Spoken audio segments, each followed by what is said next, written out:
하나님의 말씀 창세기 43장 27절부터 34절까지 제가 봉독을 해드리겠습니다.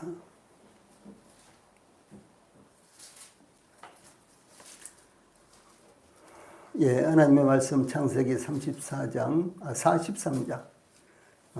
창세기 43장 27절 말씀부터 끝절 34절까지 봉독을 해드리겠습니다. 요셉이 그들의 안부를 물으며 이르되 너희 아버지 너희가 말하던 그 노인이 안녕하시냐? 아직도 생존해 계시느냐? 그들이 대답하되 주의 종 우리 아버지가 평안하고 지금까지 생존하였나이다 하고 머리 숙여 절하더라. 요셉이 눈을 들어 자기 어머니의 아들 자기 동생 베냐민을 보고 이르되 너희가 내게 말하던 너희 작은 동생이 이 아이냐? 그가 또 이르되 소자여 하나님이 내게 은혜 베푸시기를 원하노라. 요셉이 아우를 사랑하는 마음이 복받쳐 급히 울 곳을 찾아 안방으로 들어가서 울고 얼굴을 씻고 나와서 그 정을 억제하고 음식을 차리라 하매 그들이 요셉에게 따로 차리고 그 형제들에게 따로 차리고 그와 함께 먹는 애굽 사람에게도 따로 차리니 애굽 사람은 히브리 사람과 같이 먹으면 부정을 입었음이었더라. 그들이 요셉 앞에 앉되 그들의 나이에 따라 앉히게 되니 그들이 서로 이상히 여겼더라. 요셉이 자기 음식을 그들에게 주매 베냐민에게는 다른 사람보다 5배나 주매 그들이 마시며 요셉과 함께 즐거워하였더라. 아멘. 오늘 저녁에는 창세기 43장 27절로 37절 말씀을 통해서 요셉의 식탁에 초대받은 형제들 이런 주제로 말씀을 전해드리겠습니다. 이 말씀을 통해서 우리가 이제 주님을 다시 만나게 될 때 주님의 식탁에 이렇게 초대받게 될 것을 연상해 보고 또 뿐만 아니라 저희들은 매일 매 순간마다 주님의 식탁에 초대받은 사람들이다 라고 하는 이와 같은 의미를 함께 생각을 하시면서 말씀을 들으시면 더욱 은혜가 되실 것입니다. 요셉은 형제들이 양식을 구하기 위해 막내 동생 베냐민을 데리고 오자 그의 집에서 형제들을 맞이하기 위해 짐승을 잡아 음식을 준비하게 하였습니다. 요셉의 청지기는 요셉의 형제들을 요셉의 집으로 안내하고 그들에게 발을 씻을 물을 주어 발을 씻게 하고 그들의 나귀에게도 먹이를 주었습니다. 이것은 엄청난 환대를 하는 이와 같은 모습입니다. 이 요셉의 형제들은 애굽의 총리 집에서 총리와 만나기로 정해진 시간이 되자 그들이 가나안 땅에서부터 준비해온 예물들을 정돈하여 애굽의 총리를 만날 준비를 갖췄습니다. 드디어 요셉의 집에 도착하자 요셉의 형제들은 그들이 준비해온 예물을 요셉에게 드리고 땅에 엎드려 절했습니다. 이제 본문을 통해서 우리는 제일 먼저 27절로 28절 말씀을 통해서 요셉의 가장 큰 관심이 어디에 있었는가 이런 부분부터 살펴보도록 하겠습니다. 요셉은 형제들을 만나자 그들의 안부를 물으며 제일 먼저 그 형제들에게 너희 아버지 너희가 말하던 그 노인이 안녕하시냐? 아직도 생존해 계시느냐? 라고 물었습니다. 이 요셉은 자신의 신분을 숨기고 있었지만 그의 아버지에 대한 관심만은 숨기지 못했습니다. 요셉은 연로한 아버지, 자기를 가장 사랑하셨던 아버지 야곱이 기근으로 인해서 어려움 중에 무슨 병고는 없는지 가장 궁금했던 것입니다. 특히 자연의 대재앙에서 가장 취약한 것이 어린아이들과 노인들이었습니다. 그러므로 요셉은 연로하신 아버지가 기근으로 인해 고통을 이겨내셨을까 여기에 대해서 염려가 되었던 것입니다. 이야기는 또 상황은 좀 다르지만은 저희들이 기도할 때도 하나님의 말씀을 들을 때도 또 하나님 말씀을 읽을 때도 제일 먼저 생각해야 되는 것이 무엇입니까? 하나님이시죠. 저희들의 영원하신 아버지이신 하나님. 그래서 모든 것이 그분으로 말미암고 그분에게로 돌아가는 것입니다. 저희들도 그분으로부터 시작이 됐고 그분으로부터 끝날 것입니다. 그러므로 저희들이 어떤 상황에서든지 항상 영원하신 하나님, 저희들의 영적인 하나님, 저희들의 창조주이신 하나님을 항상 생각을 해야만 되는 것입니다. 이 요셉의 이러한 효성은 어렸을 때부터 지극하였는데 요셉이 17세일 때 17살일 때 어느 날 아버지 야곱은 내 형들이 세겜에서 양을 치지 아니하느냐 너를 그들에게로 보내리라. 창세기 37장 13절에 이렇게 지시를 하자 요셉은 즉시 내가 그리하겠나이다 라고 순종을 했습니다. 요셉은 그의 형들이 자신을 시기하고 미워하는 것을 알고 있었습니다. 또한 요셉의 형들은 요셉에게 대해 언사도 평안하지 않았던 것입니다. 그러나 이 모든 일에 개의치 않고 요셉은 홀로 아버지의 말씀에 따라 홀로 형들을 찾아갔던 것입니다. 이와 같이 요셉 부모에 대한 관심과 효성은 순종으로 나타나는데 그것은 우리 성도들에게도 대단히 중요한 것입니다. 십계명에서도 십계명이 기록된 출애굽기 20장 12절에서 내 부모를 공경하라 그리하면 내 하나님 여호와가 내게 준 땅에서 내 생명이 길리라 이렇게 말씀하고 있습니다. 요셉이 아버지의 안부를 묻자 그의 형제들이 주의 종 우리 아버지가 평안하고 지금까지 생존하였나이다 이렇게 대답을 합니다. 요셉의 형제들은 아버지 야곱을 주의 종, 즉 당신의 종이라고 이렇게 표현을 하고 있습니다. 자신들을 가리켜서 저희들은 주의 종, 아니면 우리들은 주의 종 이런 것이 아니라 당신의 종, 우리 아버지 이렇게 말하는 거예요. 그래서 이 요셉의 형제들은 그들의 아버지인 야곱이 바로 요셉 당신의 종입니다. 이렇게 지금 표현을 하고 있는 것입니다. 이것은 비록 멀리 떨어져 있지만 모두가 다 요셉의 손 안에 있다는 것을 고백하는 것입니다. 이것은 야곱이 간접적으로 요셉에게 절하는 것을 의미하는 것입니다. 이로써 요셉의 두 번째 꿈이 성취되었던 것입니다. 뿐만 아니라 야곱은 그의 노후를 요셉에게 의지했는데 창세기 47장 11절로 12절에 나타납니다. 그러므로 실제적으로 요셉의 꿈이 실현된 것을 의미합니다. 요셉의 형제들은 아버지 야곱의 안부를 묻는 요셉에게 주의 종 우리 아버지가 평안하고 지금까지 생존하였나이다 이렇게 대답합니다. 요셉이 아버지의 안부를 물을 때 사용한 안녕하시냐 27절 이 말씀과 그 형제들이 대답할 때 사용한 28절 평안하고 이 두 말씀은 두 단어는요 동일하게 샬롬이라는 단어입니다. 야곱은 세겜에서 양떼를 치는 아들들에게 요셉을 보내면서 창세기 37장 14절에서 가서 내 형들과 양떼가 다 잘 있는지를 보고 돌아와 내게 말하라 이렇게 지시했는데 여기 사용된 잘 있는지를 이 말씀 가운데요 이 말씀이 바로 샬롬이라는 단어입니다. 아주 흥미롭고 대단히 복된 단어입니다. 그런데 요셉과 그 형제들은 그 단어적 샬롬을 주고받으면서 사용하고 있다라고 하는 사실입니다. 이어서 요셉의 형제들은 요셉에게 28절 마지막 부분에서 머리 숙여 절하더라 라고 또다시 요셉에게 절을 했습니다.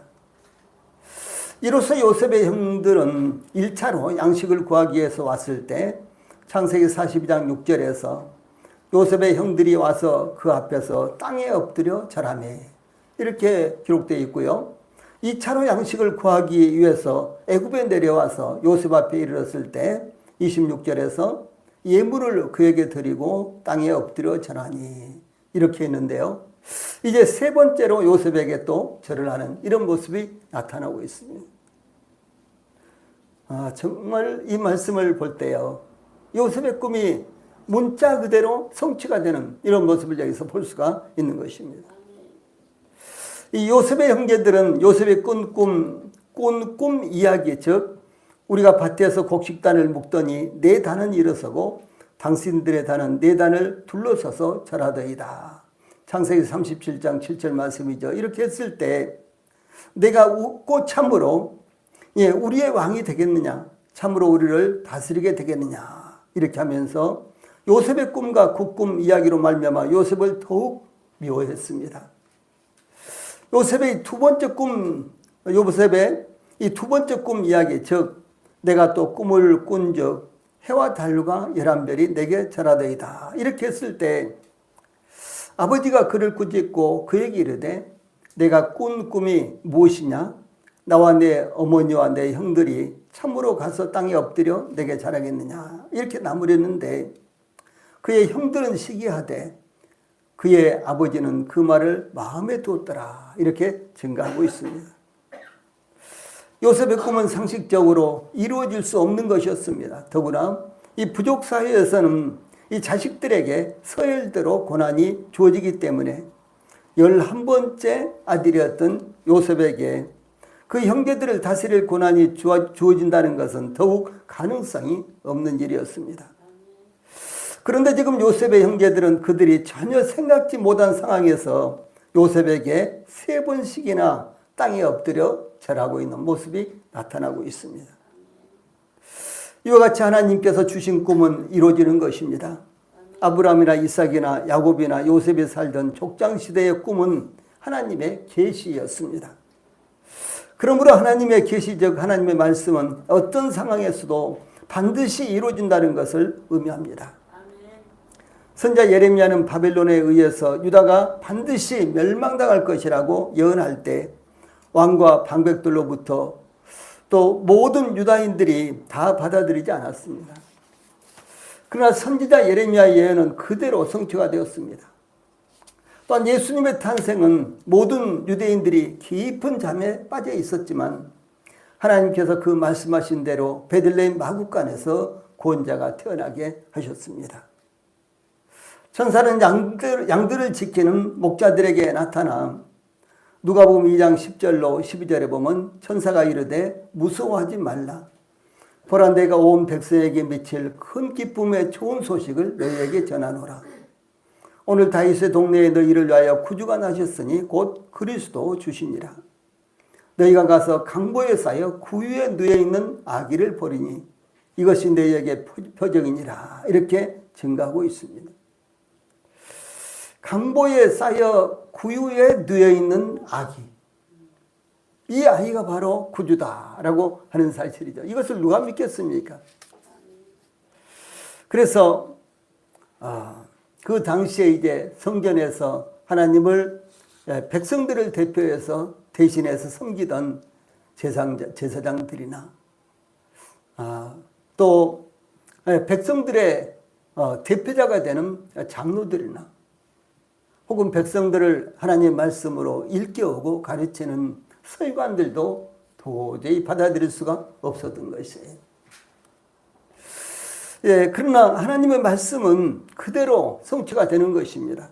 그러므로 하나님의 계시의 말씀, 즉 꿈을 무시해서는 안 된다라는 사실을 여기서 교훈받게 되는 것입니다.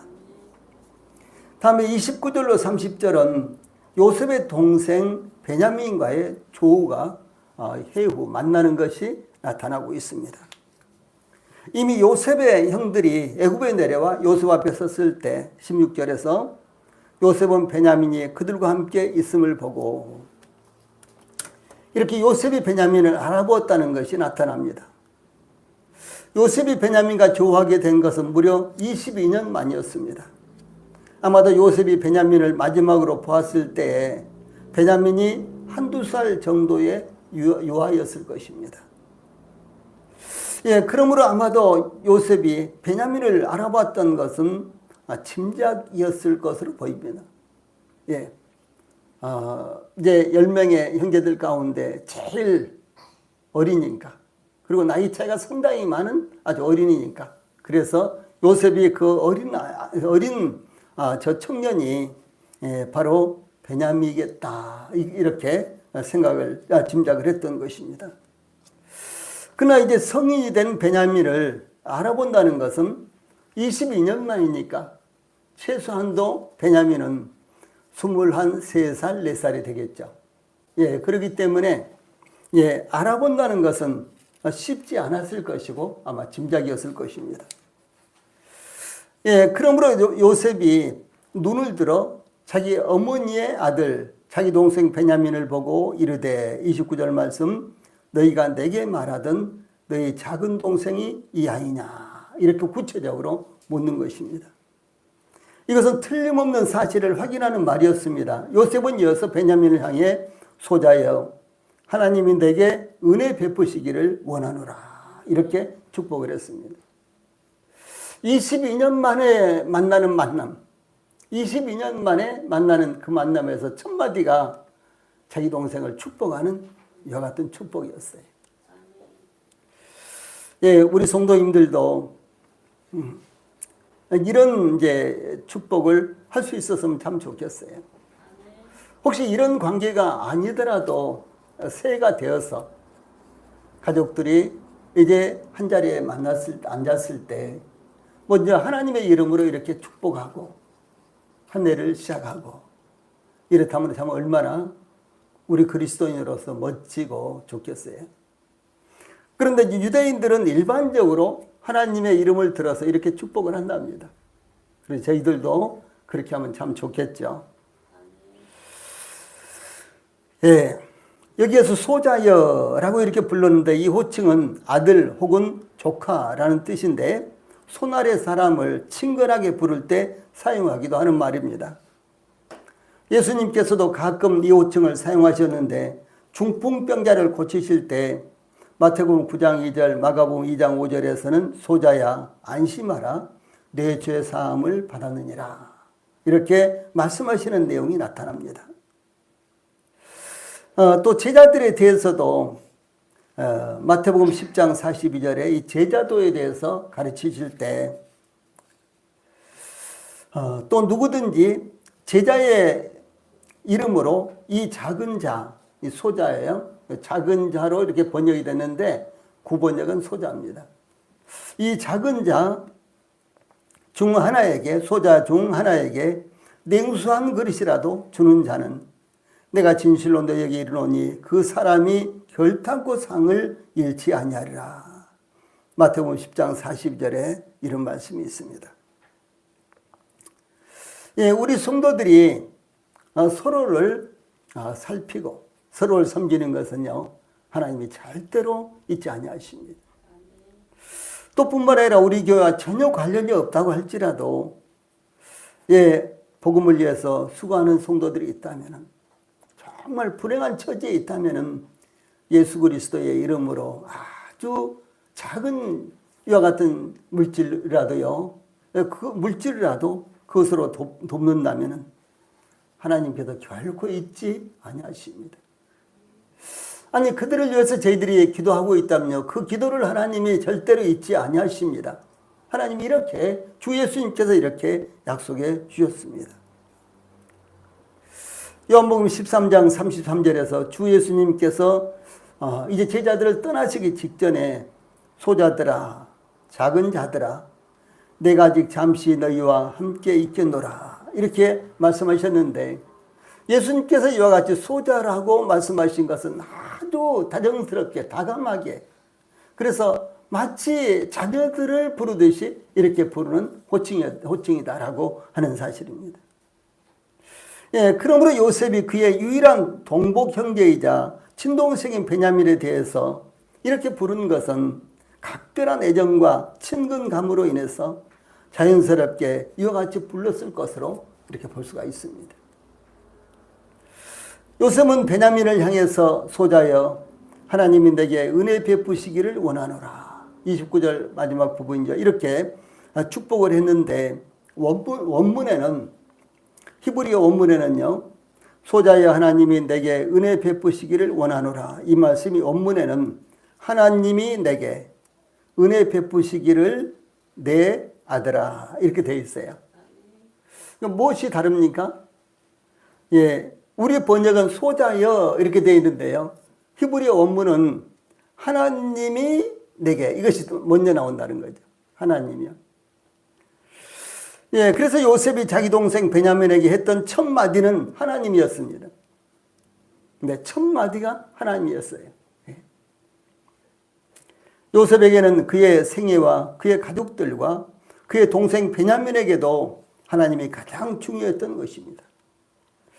그러므로 요셉은 베냐민을 22년 만에 만나 축복하면서 첫 마디에 하나님이 너에게 은혜 베푸시기를 원한다, 이렇게 축복한 것입니다. 이것은 우리들의 신앙과 생애에서도 동일한 것입니다. 그러므로 우리들도 요셉처럼 무엇보다도 하나님이 제일 먼저 우리들의 언어 가운데 언급이 돼야 되고 우리들의 삶 가운데서도 언급이 돼야 되는 것입니다. 하나님만이 모든 것을 주관하시는 분이시라는 것을 말해야 되는 것입니다. 이 요셉은 그의 동생 베냐민을 축복한 후에 30절에 요셉이 아우를 사랑하는 마음이 복받쳐 급히 울 곳을 찾아 안방으로 들어가서 울고, 이렇게 되어 있습니다. 예. 소자여 하나님이 내게 은혜 베푸시기를 원하노라, 이렇게 축복을 하고 나서 요셉이 참을 수가 없었어요. 그래서 급히 안방으로 들어가서 거기서 울고, 그리고 이제 씻고 다시 나오는 것입니다. 이제 이런 장면입니다.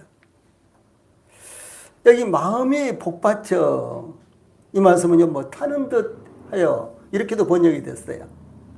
이 마음이 복받쳐, 이 이제 표현은요, 타는 듯 하다로서 액체가 되다라는 뜻으로 너무나 마음이 감격하여 심장이 녹아내릴 정도였다라고 하는 이와 같은 표현입니다.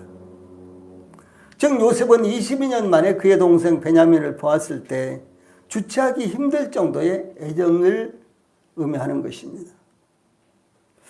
요셉은 총리로서 냉철한 판단력과 통솔력을 소유한 이지적인 사람이었지만 한편 형제들에 대해서는 진솔한 감정을 숨길 수가 없었던 다정다감한 사람이었다라고 하는 사실입니다. 예, 그러므로 요셉은 급히 울 곳을 찾아 안방으로 들어가서 울고는 베냐민에 대한 자신의 사랑의 감정이 복받쳐 올라왔기 때문에 참을 수가 없어서 급히 울 곳을 찾아서 안방으로 들어가서 울었다는 것입니다. 이것은 요셉이 그의 형제들에 대해 감정을 견디지 못하고 울었던 두 번째 사건이었습니다. 요셉의 형제들이 양식을 구하기 위해서 1차로 애굽에 내려왔을 때 정탐이라는 말을 듣자 요셉의 일로 범죄했기 때문에 이런 일을 당하는 것이라고 서로 탓하면서 그때 그러면서요, 서로 탓하면서 다툴 때 그 모습을 보면서 창세기 42장 24절에 보면 요셉이 그들을 떠나가서 울고 다시 돌아와서 그들과 말하다가, 이런 대목이 나옵니다. 예, 요셉이 그의 형제들의 그 모습을 보면서 처음에 울었어요. 그리고는 이제 베냐민의 모습을 보고 또 울고 있습니다. 요셉은 그의 형제들에게 냉정하게 대했지만 정서적으로 메마른 사람이 아니었던 것입니다. 요셉은 감정이 풍부한 사람이었습니다. 그러나 한편 일을 처리할 때에는 사사로운 감정에 얽매이지 않았습니다. 이것은 요셉의 지도자적인 면모와 인간성을 나타낸 것입니다. 그러므로 요셉은 풍부한 정서의 소유자였지만 그런 감정에 지배되지 않고 큰 일을 성취하기 위해서 굳은 의지를 가졌던 사람이라는 것을 여기서 볼 수가 있습니다. 감정을 갖고 있다는 것, 이 감정을 갖고 있다는 것은 사람다움을 의미합니다. 소크라테스, 플라톤, 아리스토텔레스들은 인간은 이성의 동물이라고 말합니다. 그리고 또 스피노자, 홉스 등은 인간은 감정의 동물이라고 이렇게 말합니다. 그런데 이 감정은 아시다시피 어떤 현상이나 상황, 일 등에서 일어나는 느낌이나 기분으로 기쁨, 노여움, 슬픔, 분노 등의 느낌을 말합니다. 그러므로 감정이 상한다, 감정을 드러낸다, 너무 감정적이다, 감정이 폭발했다, 감정을 호소한다 등의 표현을 사용합니다. 그러나 이 감정의 기복이 심하면 모든 일을 그르치게 되고 인간관계도 정상적으로 유지되기가 어려운 것입니다. 그 어떤 사람도 감정의 변화가 심한 사람과 친구가 되는 것을 원하지 않을 것입니다. 함께 길을 가는 것조차도 꺼려할 것입니다.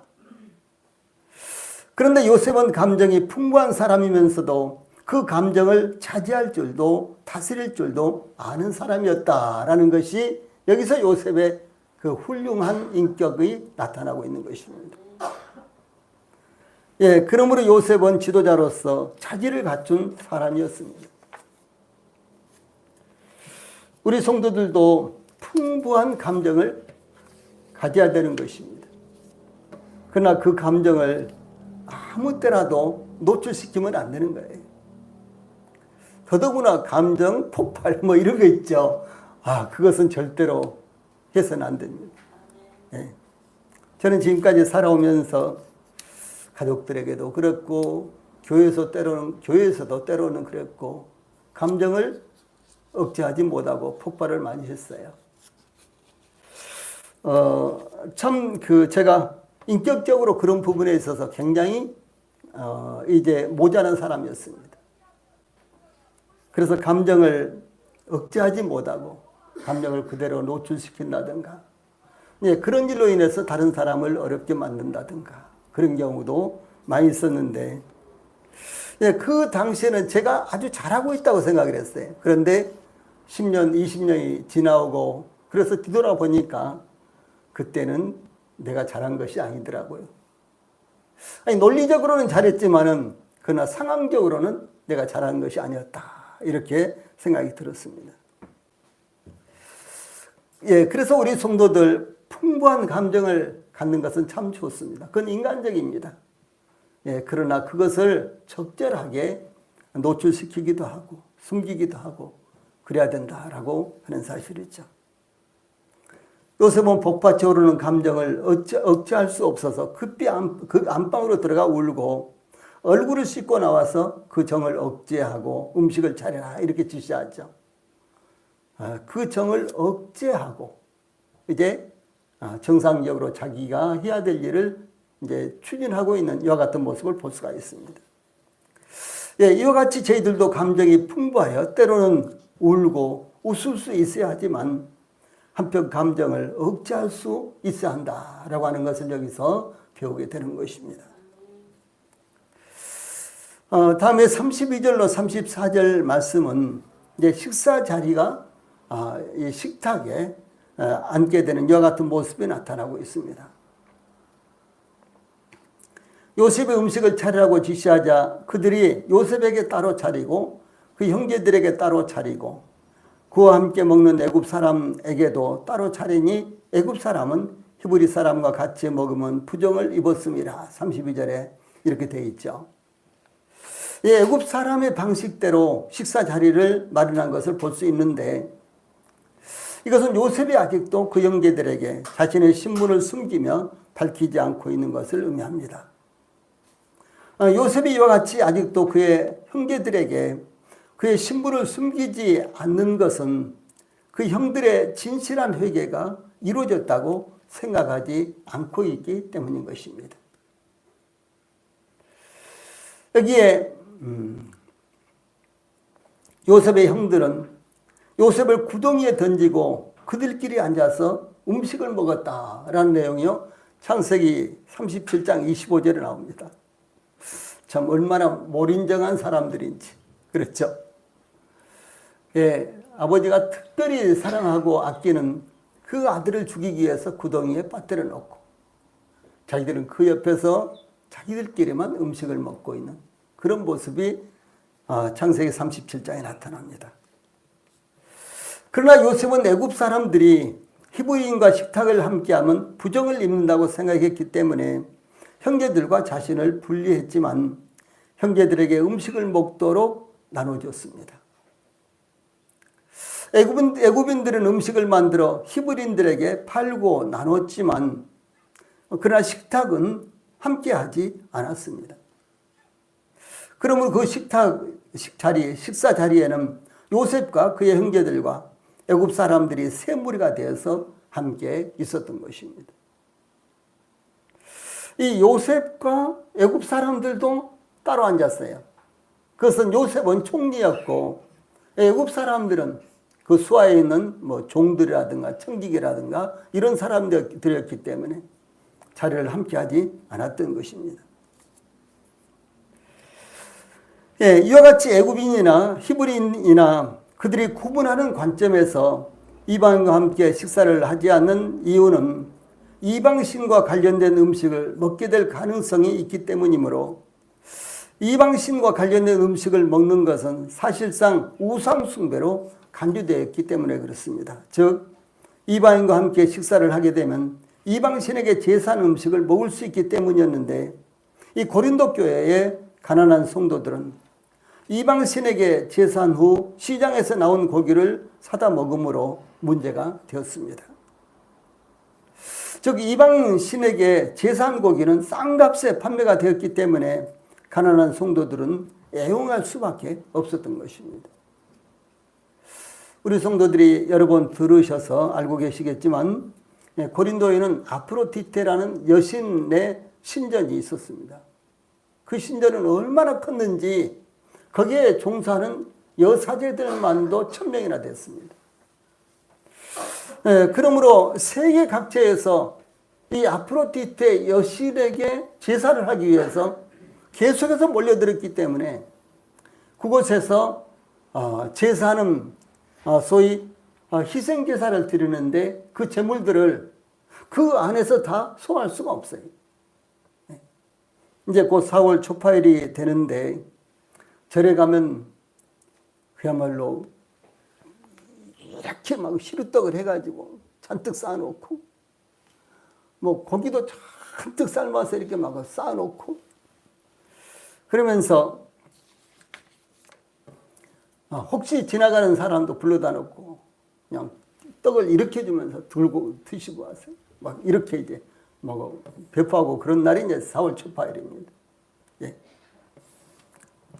그런데 이 아프로디테의 신전은 그야말로 얼마나 그 재물이 많이 남아 돌아가겠어요. 그래 다 처리가 안 되는 거예요. 도저히 어떻게 할 수가 없는 거예요. 그래서 이 많은 이 재물의 고기들을 이 고린도 시장으로 이제 팔려고 나온 거예요.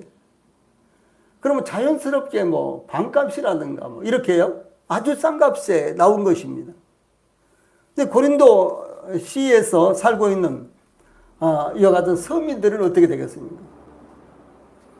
예, 지금도 서민들은 이 밑에 싸구려 야채 장사 그냥 찾아가서 오늘은 뭐 하나 더 주는가 더 싸는가 이렇게 보면서 눈치 보면서 사오고 그러잖아요. 그렇죠? 그런데 돈 있는 사람들은 그렇게 하겠어요? 저 백화점도 제일 비싼 백화점 찾아가서 거기서도 제일 좋은 제품 사다가 먹고 배달하다 먹고 이렇게 하겠죠. 예, 그러니까 이 사는 방식이 예, 경제력으로 인해서요 사는 방식이 완전히 다릅니다. 그래서 고린도 시에도 마찬가지로 서민들은 예, 아프로디테 신전에서 나온 이 싼 고기들 이제 그것을 사다가 먹었는데 그런데 이제 거의 대체적으로 이 서민들 그리고 특별히 이제 뭐 노예라든가 이런 사람들이 구원을 받았잖아요. 그래서 교회에 더해졌어요. 그럼 그 사람들이 지금까지 고기를 먹고 싶으면 어떤 고기를 사다 먹겠어요? 제일 비싼 거 아주 좋은 품질 좋은 거 그런 거 사다 먹지 않겠죠. 그 싼 고기 사다 먹겠죠. 그런데 구원 받아도 역시 그들은 마찬가지로 그 싼 고기를 사다가 먹었다는 거죠. 그것 때문에 고린도 교회는요 큰 문제가 일어난 거예요. 그것이 8장부터 11장까지 무려 10장까지 무려 계속해서 나타나고 있습니다. 네.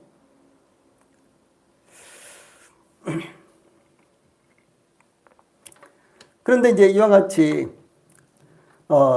애굽인이나 히브리인이나 그들이 함께 앉아서 음식을 먹지 않는 것은 그들의 관점에서 이방인. 그러니까 애굽 사람들이 이방인 그러면 히브리 사람들이 이방인이겠죠. 예를 들어서. 근데 히브리인들은 이방인 그러면 애굽 사람들이 이방인이겠죠. 그래서 그들의 관점에서 함께 식탁을 대하면요.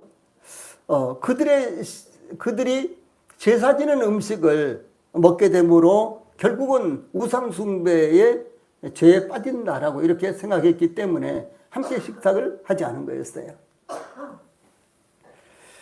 예. 그래서 이제 요셉은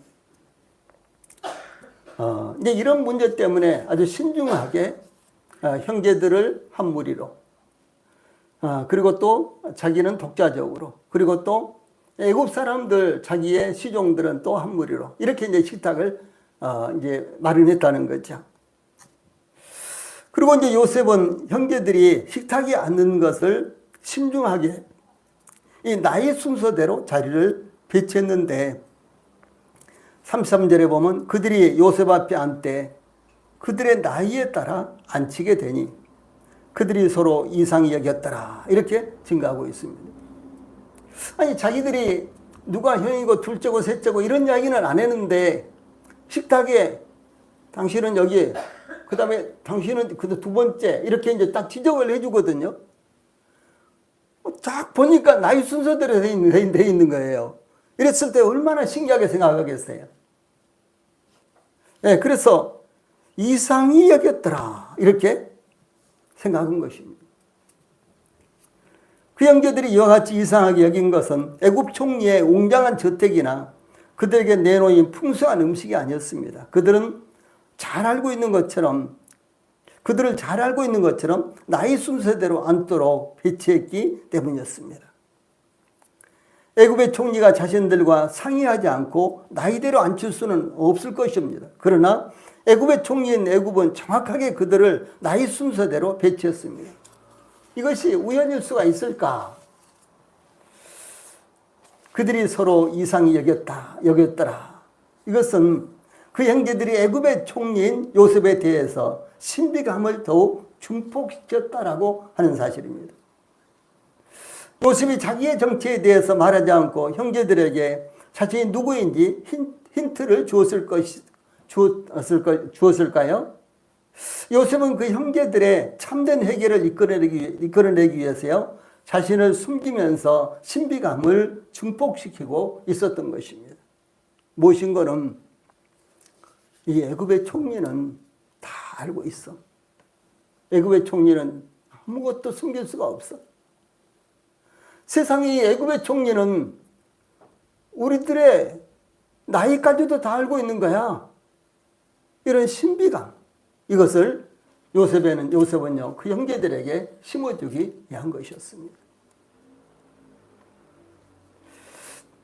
이것은 이제 우리가 이제 44장을 살펴볼 때 그런 내용이 이제 나옵니다. 그래서 이런 신비감을 야기시키기 위해서 요셉은 지금 이렇게 하고 있다라고 하는 사실입니다.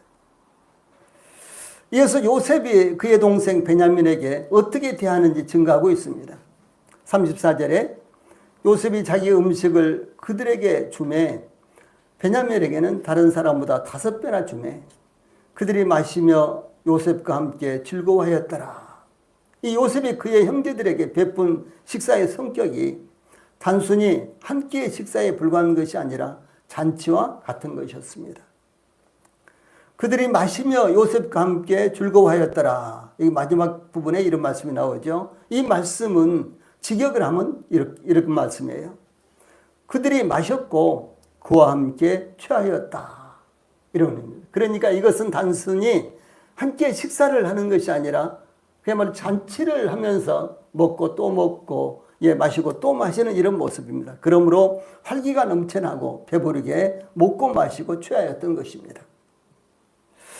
요셉이 자기의 음식을 나눠주되 베냐민에게는 다른 사람보다 5배나 주었습니다. 이것은 특별한 손님에게 경의와 애정을 표현하는 고대 근동의 상징적인 풍습으로부터 온 것입니다. 사무엘이 사울을 데리고 산당으로 초청한 자들 중에서 상석에 앉게 하고 요리인에게 부탁하여 미리 준비한 넓적다리와 그것에 붙은 것을 가져다가 사울에게 주어 먹게 했다. 이런 말씀이 사무엘상 9장 22절로 24절에 나타납니다. 이와 같이 특별한 사람에게 특별한 음식을 준다거나 배려를 했습니다. 그런데 요셉의 형제들은 막내 동생 베냐민이 그들과는 달리 이와 같이 특별한 대우를 받고 있었는데, 아니 5배나 자기들보다 5배나 더 받았는데 34절 마지막 부분에 그들이 마시며 요셉과 함께 즐거워하였더라. 즉 막내 동생 베냐민을 질투하거나 시기하지 않았던 것이 나타나고 있다는 것이죠. 이 부분이 참 아름답고 귀한 것입니다. 예, 만약에 이 요셉의 형들이 요셉이 17살 됐을 때로 돌아간다면 어떻게 하겠어요? 서로 그냥 막 째려보고 베냐민을 째려보고 눈짓을 하고 막 이렇게 했겠죠. 그런데 지금은요 전혀 개의치 않고 그냥 즐거워했다라고 이렇게 즐거워했다 이렇게 이제 표현이 되고 있는 것입니다. 이것은 진정한 회개는 형제 사랑으로 이어진다는 것을 의미합니다. 제자들에 대한 주 예수님의 마지막 부탁은 요한복음 13장 34절에 새 계명을 너희에게 주노니 서로 사랑하라. 내가 너희를 사랑한 것 같이 너희도 서로 사랑하라. 또 요한복음 15장 12절에서 내 계명은 곧 내가 너희를 사랑한 것 같이 너희도 서로 사랑하라 하는 이것이니라 라고 거듭 말씀하셨습니다. 예, 그러므로 저희들도 요셉의 사건을 통해서 주님께서 가르치신 교훈을 받아야 하는 것입니다. 그것은 바로 형제에 대한 사랑입니다. 기도하시겠습니다.